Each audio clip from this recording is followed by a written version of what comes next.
பேர்லை நேயர்களுக்கு வணக்கம். இன்று நம்மோடு பேசுவதற்காக பத்திரிகையாளர் திரு இந்திரகுமார் தேரடி அவர்கள் இருந்திருக்கிறார். அவரோடு பேசலாம். வணக்கம். வணக்கம்.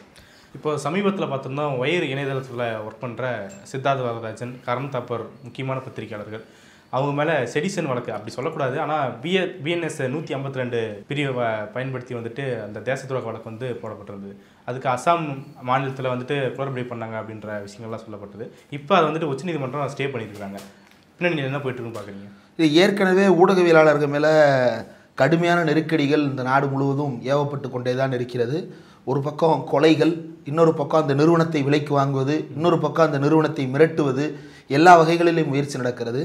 இதில் சித்தார்த் வரதராஜன் அவர்கள் தி வயர் இணையதளத்தினுடைய ஆசிரியர். அவர் வந்து பல்வேறு கட்டுரைகளை வெளியிடுறார். அதில் ஒரு சில கட்டுரைகளை தொகுத்து அஸ்ஸாமினுடைய கிரைம் பிரான்ச் மே 9 BNS 152 கீழே ஒரு எஃப்ஐஆர் பதிவு செய்கிறது. ஆனால் நடவடிக்கை எடுக்கலை.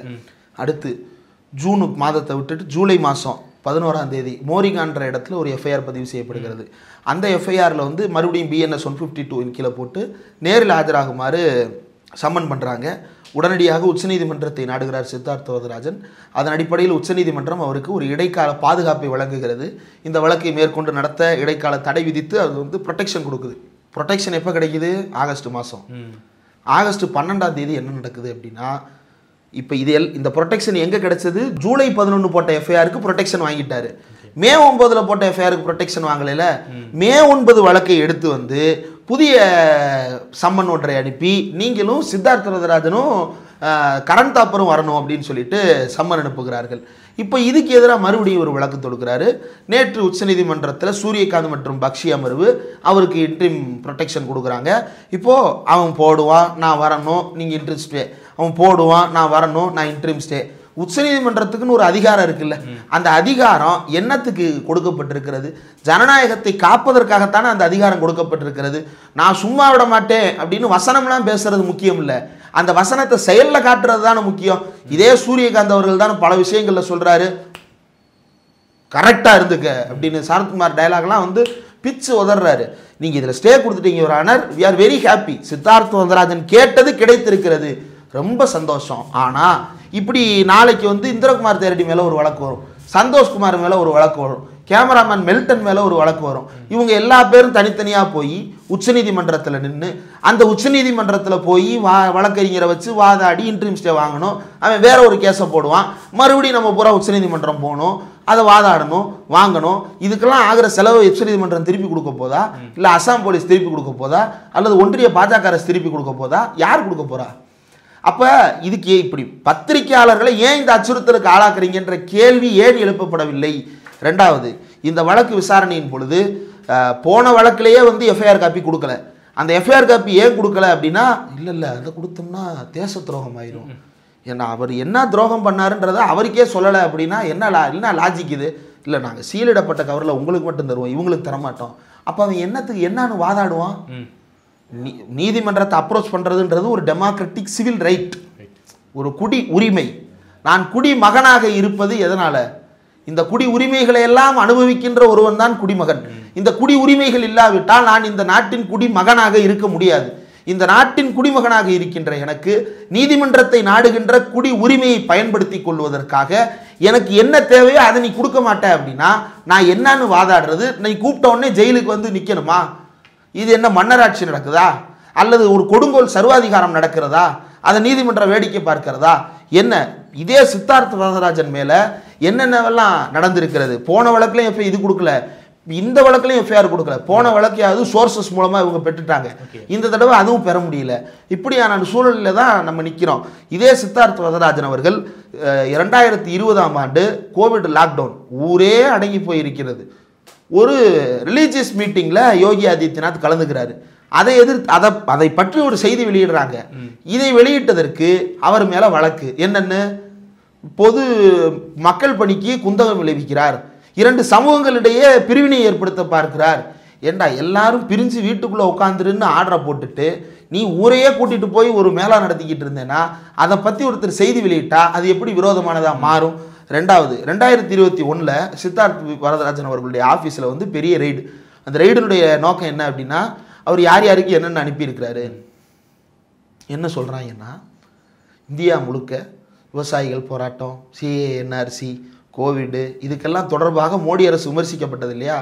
அது எல்லாத்தையும் இவர் தான் உட்காந்து டூல் கிட் ரெடி பண்ணி ட்விட்டரில் சப்ளை பண்ணுறாரு. தமிழ்நாட்டில் இருக்கக்கூடிய ஒருத்தனுக்கும், டெல்லியில் இருக்கக்கூடிய ஒருத்தனுக்கும், கர்நாடகாவில் இருக்கக்கூடிய ஒருத்தனுக்கும் சித்தார்த் வரதராஜன் வந்து இதுதான் டூல் கிட், இதை பயன்படுத்தி கொள்ளுங்கள் அப்படின்னு சொல்லிட்டு அனுப்புகிறான். உனக்கு நாக்பூர்லேருந்து அனுப்புவான்டா. எல்லாருக்கும் நாக்பூர் கரை மாதிரி ஒன்னொருத்தர் இருக்குன்னு அவசியம் இல்லை. விவசாய போராட்டத்தில் அவங்க தான் டூல் கிட்டை பயன்படுத்தினாங்க. ஆமாம், இப்போது அவனுக்கு அறிவில்லைன்றதுனால நாக்பூரில் இருக்கிற 1-2 பேர் உட்காந்து இதை பூராத்தையும் எழுதி அவன் சங்கிகளுக்கு பூரா ஸ்ப்ரெட் பண்ணுறான். நம்ம அப்படி கிடையாது. நம்ம அறிவாளிகள், நமக்கு அறிவு இருக்கிறது, மானம் இருக்கிறது, சிந்திக்கும் திறன் இருக்கிறது, சுயமரியாதை உணர்வு இருக்கிறது. அதன் அடிப்படையில் நாம் இதை செய்கிறோம். ட்விட்டரில் டூல் கிட்டு பரப்புறாரு அப்படின்னு சொல்லிட்டு அவர் மேலே ஒரு சார்ஜ். ரைட்டு. அடுத்தது பெகாசஸில் ஒட்டி கேட்கப்பட்டதில் சித்தார்த் வரதராஜன் அவர்களுடைய ஃபோனும் ஒன்று. அடுத்து அமித் மால்வியா, பாஜகவினுடைய புழுகு வண்டி. பாஜக என்கின்றது ஒரு புழுகுனி ரயில் அப்படின்னா அந்த ரயிலை ஓட்டுற இன்ஜினே இந்த அமித் மால்வியா தான். பாஜக ஐடி செல் ஹெட்டு. இந்தியாவில் இருக்கிற அத்தனை வதந்தியும் பரப்புனது அந்த ஆள் தான். அந்த ஆள் பரப்புன வதந்திக்கு எதிராக ஒரு புக்கே போட்டாங்க. புக்கு முடிக்க முடியாத அளவுக்கு அவ்வளோ வதந்திகளை பரப்பி வச்சிருக்கிறான். அடுத்து விவசாயிகள் போராட்டத்தை பற்றி பேசியதற்காக வழக்கு. அடுத்து தேர்தலில் ஒரு அறிக்கை என்ன சொல்லுகிறது, 150 மேடை பேச்சுகள் பிரதமர் மோடி எலெக்ஷனில் பேசுகிறாருன்னா அதில் 120 மேடை பேச்சுக்கள் மதவெறுப்பு பேசுவதாக இருக்கிறது அப்படின்றத சொல்கிறாங்க. இது குறித்தெல்லாம் கட்டுரைகள் வெளியிடுவதற்காக சித்தார்த் வரதராஜன் அவர்கள் மீது தொடர்ந்து வழக்குகள் அத்தனையும் அவர் எதிர்கொண்டு தான் இருக்கிறார். இப்போ செடிசன் போட வேண்டிய தேவை எங்கிருந்து வந்தது? சரி, செடிசன்னு சொல்றியே, செடிசன்னா என்ன? இந்தியாவினுடைய இறையாண்மைக்கு குந்தகம் விளைவித்திட்டார். சரி, ஒரே ஒரு கேள்வி கேட்குறேன். அரசியலமைப்பு சட்டத்தில் எங்கேயாவது இந்திய இறையாண்மை எனப்படுவது யாதெனில் இதுதான் அப்படின்னு எங்கேயாவது எழுதி வைக்கப்பட்டிருக்கா? எழுதியிருக்க மாட்டாங்க. நாடாளுமன்ற சட்டத்தில் எங்கேயாவது இறையாண்மை என்றால் என்ன அப்படின்னு எழுதியிருக்கிறாங்களா? எழுதியிருக்க மாட்டாங்க. இந்த இறையாண்மை அப்படின்ற கான்செப்டும் மன்னராட்சி காலத்திலிருந்து தொடர்வது தான். இப்போ இங்கிலாண்டை பொறுத்த வரைக்கும் சாவரின் யாரு அப்படின்னா மகாராஜா. இன்றைக்கு மகாராஜா, இதுக்கு முன்னாடி மகாராணி, அதுக்கு முன்னாடி மகாராணி மகாராஜா மாறி மாறி இருந்திருக்கிறாங்க. ஏன் அவங்க சாவரின் அப்படின்னா ராஜமாதா சிவகாமி தேவி பார்த்துருக்கீங்களா?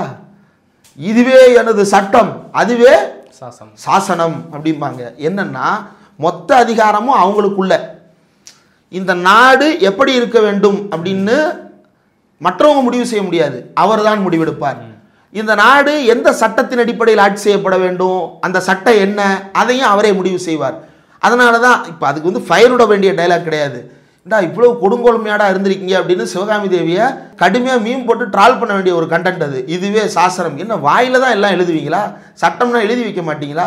இப்போ மன்னராட்சி எவ்வளோ கொடூரமாக இருந்திருக்குன்றதுக்கு அது ஒரு உதாரணம். இன்றைக்கும் சாவர்னிட்டின்றத அப்படியே தான் பயன்படுத்துகிறாங்க. அதை என்னன்னா இன்னைக்கு ஏன் அதை எழுதி வைக்கல அப்படின்னா அதில் ஒரு சிக்கல் இருக்கிறது. இப்போ பிரிட்டிஷ் ஆட்சி காலத்தில் இந்தியாவுடைய இறையாண்மை என்பது இங்கே கிடையாது. எங்க இருக்கும்? அது லண்டன்ல இருக்கும். லண்டன் மகாராணிட்ட இருக்கும். இதுக்கான சட்டத்தையும் அந்த அம்மா தான் எழுதுவாங்க. அப்போ அவங்கெல்லாம் போயிட்டாங்க. போனதுக்கு அப்புறம் அது யார்கிட்ட போச்சு? இந்த இந்தியாவின் இறையாண்மையை காக்கின்ற பணியை பிரிட்டிஷ் மகாராணி விட்டுட்டு போயிட்டாங்க. விட்டதை யார்கிட்ட கொடுத்தாங்க? பிரதமர்ட்டியா? அரசியலமைப்பு சட்டத்திடம் அது இருக்கிறதே தவிர பிரதமரிடமோ அல்லது குடியரசுத் தலைவரிடமோ அல்லது முதல்வர் என்கின்ற தனிநபரிடமோ கிடையாது. அது யாரிடம் இருக்கிறது? சட்டமன்றத்திடமும் நாடாளுமன்றத்திடமும் சட்டம் இயற்றும் அதிகாரம் பிரிந்திருக்கிறது. அந்த பிரிந்திருக்கக்கூடிய அதிகாரங்களை அவர்கள் பயன்படுத்துகிறார்கள். அப்போ இறையாண்மை என்பது வெறுமனே அரசியலமைப்பு சட்டத்தை மட்டும் வைத்துக்கொண்டு நானே எல்லாவற்றையும் செய்வேன் என்று மோடி அவர்கள் எடுக்கின்ற முடிவுக்கெல்லாம் கட்டுப்படுவது அல்ல.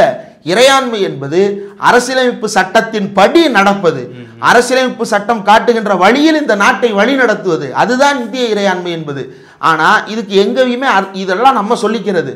கோர்ட்ல அவன்கிட்ட போனோம்னா அவன் வேற ஒன்று சொல்லுவான். இப்போ துஷார் மேத்தா மாதிரியான வக்கீல் ரவுடிகளுக்கெல்லாம் கொண்டு போய் விட்டோம்னா இன்னைக்கு ஒன்று சொல்லுவார், நாளைக்கு ஒன்று சொல்லுவார். அவன் வாயில வர்றது தான் எல்லாம்.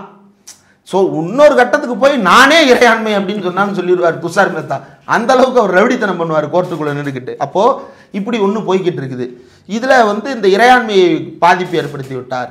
எப்படி பாதிப்பு ஏற்படுத்தினார்? ஆபரேஷன் சிந்தூர் குறித்து அவர் ஒரு கட்டுரை வெளியிட்டிருக்கிறார். அப்படியா? என்ன கட்டுரை வெளியிட்டிருக்கிறார்?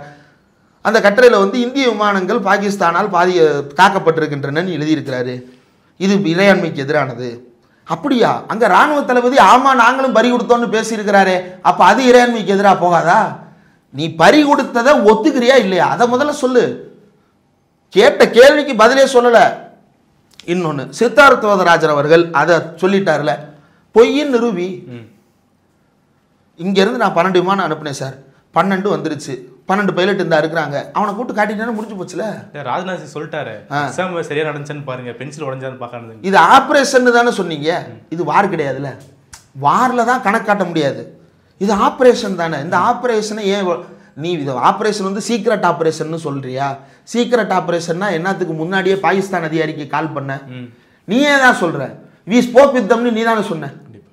அப்போ எதுக்கு அது ஆப்ரேஷன் நடக்க போகுதுன்னு எதுக்கு அவனாண்ட சொல்ற? அப்போ நீ அப்போ இறையாண்மை பாதிக்கப்படல, இறையாண்மை நீ வித்தியா? அப்போ சொல்லு, பாகிஸ்தான் அதிகாரியிடம் இறையாண்மையை விற்பனை செய்தேன், அதனால் ஆப்ரேஷன் பண்ண போறோம் ஓடி போயிருன்னு சொன்னேன் அப்படின்னு சொல்றியா? என்ன நடக்குது? யார் இறையாண்மையை வித்துக்கிட்டு இருக்கிறா? அங்க பிரதமர் மோடி வந்து ரஃபேல் வாங்குறேன்ற பேர்ல பிரான்ஸ்ட இறையாண்மையை வித்தாரு. மோடி கவர்மெண்ட் வந்து ட்ரம்ப் போய் ஓட்டி கேட்க போறேன்னு போய் அங்க கொஞ்சம் இறையாண்மையை வித்துட்டு வந்தாரு. மீதி கொஞ்ச நஞ்சம் இருக்கிற இறையாண்மையை பெகாசஸ் கம்யூனிட்டி வித்துட்டு வந்தாரு. இன்னும் இம்புட்டோண்டு இருந்த இறையாண்மையை மாலத்தீவுக்காரன் போட்டு சாத்துறான். எங்க இருக்கு இறையாண்மை? எது இறையாண்மையின் படி நடப்பது? இறையாண்மை என்பது நீ அல்ல, இறையாண்மை என்பது அரசியலமைப்பு சட்டம் காட்டுகின்ற அடித்தளத்தின் வழியில் நடப்பது. அந்த அடித்தளம் என்ன? சமத்துவம், சகோதரத்துவம், சமூக நீதி உள்ளிட்ட தத்துவங்களின் அடிப்படையில் வழி நடப்பது. இதுதான் இந்திய உள்நாட்டு அரசியலை வழிநடத்தக்கூடியது. வெளிநாட்டு அரசியலை வழிநடத்தக்கூடிய அதிகாரங்கள் அப்படின்னு பேசணும் அப்படின்னா அதுல நீயே சீப்பட்டு போய் கிடக்கிற. ஏற்கனவே பங்களாதேஷ், பூட்டான், நேபாள், பாகிஸ்தான், சைனா, ஸ்ரீலங்கா, மாலத்தீவு, இந்தியாவை சுற்றி இருக்கிற எதுவுமே இந்தியாவின் நட்பு நாடுகள் அல்ல. பூராமே நட்பு நாடுகள் அல்லாமல் இருந்தா கூட பரவாயில்ல, பூராமே சீனாவின் நட்பு நாடுகளாக மாறிவிட்டன. சரி, இஸ்ரேலு அவன் பெகாசஸ் விற்கிறதுக்கு தான் அவங்க கூட ஃப்ரெண்டா இருக்கிறானே தவிர வேற எதுக்காகவும் இல்லை. சரி, ரஷ்யா அது ஏதோ அமெரிக்காவில் சண்டை போடுறதுனால உன்னை வச்சு சிரியும் காட்டிக்கிட்டு இருக்கிறான். அதுவும் நேரு உருவாக்கி விட்டு போன அந்த ஒரு ட்ராக் ரெக்கார்டு இருக்கிறதுனால, நேரு, இந்திரா காந்தி, மன்மோகன் சிங், ரஷ்யாவும் நமக்கு இருந்த நல்லுறவின் அடிப்படையில் இதெல்லாம் நடக்குதே தவிர நாளைக்கு நீ இல்லாமல் போனாலும் ரஷ்யாவுக்கு இந்தியாவுக்கும் நல்லுறவு இருக்க தான் போகுது. அது உனக்கான அங்கீகாரம் அல்ல, இந்தியர்களாகிய எங்களுக்கு கிடைத்திருக்கக்கூடிய அங்கீகாரம், நேருவுக்கும் இந்திரா காந்திக்கும் மன்மோகன் சிங்கினுடைய லெகசிக்கும் கிடைச்ச இருக்கிற அங்கீகாரம். சாவர்னிட்டியை நாடு நாடாக போய் கூறு போட்டு வித்துட்டு இன்னைக்கு உண்மையிலேயே இந்தியாவுடைய சாவர்னிட்டி யார்கிட்ட இருக்குன்னா அதானியிடம் இருக்கிறது. ஏன்? ரோடு எப்படி போடணும்னு அவர் தான் தீர்மானிக்கிறார், ஃப்ளைட் எப்படி ஓட்டணும்னு அவர் தான் தீர்மானிக்கிறார், மீடியா எப்படி நடக்கணும்னு அவர் தான் தீர்மானிக்கிறார். இந்தியாவில் இருக்கக்கூடிய எல்லா சட்ட திட்டங்களையும் அவருடைய பாலிசி கேட்டறால் போல தீர்மானம் பண்றாங்க. இந்தியாவில் நிறையாமே அதானிட்ட தான் இருக்கு. அப்ப அதானி தானே கேஸ் பண்ணணும், நீ ஏன் கேஸ் போடுற? இந்த இறையாண்மை என்கின்ற ஒரு அர்த்தமில்லாத வார்த்தையை வைத்துக்கொண்டு இவளுக்கு ஆடுகின்ற ஆட்டம். அதற்கு BNS 152 ஏற்கனவே IPC 124A இந்த உச்சநீதிமன்றம் ஸ்டக் டவுன் கிட்டத்தட்ட ஸ்டக் டவுன் தான். இனி இந்த சட்டத்தின் கீழ் வழக்கு பதியக்கூடாது, பதியப்பட்ட வழக்குகளை தொடர்ந்து நடத்தக்கூடாது, முடிஞ்சு. மறுபடியும் அதனாலதான் ஊப்பாவை பயன்படுத்த ஆரம்பிச்சான். நீங்க நல்லா யோசிச்சு பாருங்க, கடந்த 10 வருஷமா ஏன் ஊப்பான்னு பேசிட்டு இருந்தோம்னா IPC 152A பயன்படுத்தக்கூடாதுன்ற காரணத்தினால அவன் ஊப்பா போட்டான் 50 பேர் மேலேயும். இப்போ ஊப்பாவுக்கும் பிரச்சனை வருது, ஊப்பா போட்டாலும் திட்டுறாங்க.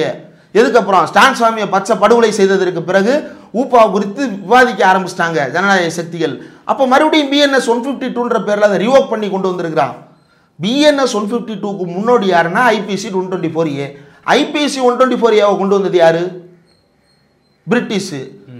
IPC 124ல சாவர்னிட்டின்ற வார்த்தை இருக்குல்ல, அந்த சாவர்னிட்டி உன்னோட சாவர்னிட்டியை காப்பாத்துறதுக்கு இல்ல, மகாராணியோட சாவர்னிட்டியை காப்பாத்துறதுக்கு கொண்டு வந்த சட்டம்.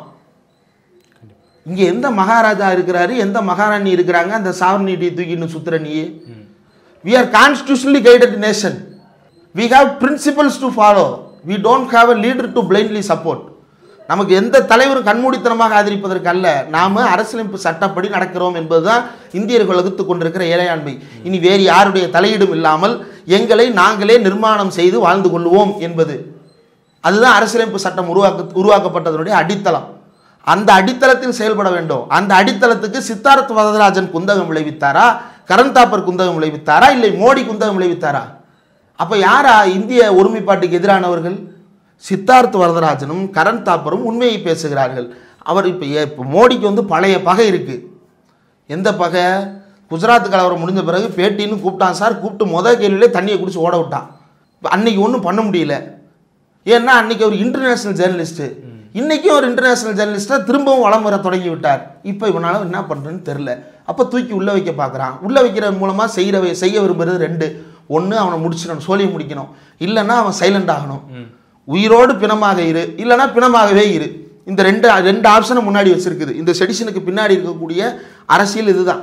இதற்கு எதிராகத்தான் நாம் இன்னைக்கு வேலை பார்த்துக்கிட்டு இருக்கிறோம். இந்த சூழலில் தான் உண்மையை காக்க அனைவரும் ஒன்றுபட்டு நிற்க வேண்டிய தேவை எழுந்திருக்கிறது. ஓகே, நிறைய விஷயங்களை பண்ணிட்டீங்க, மிக்க நன்றி.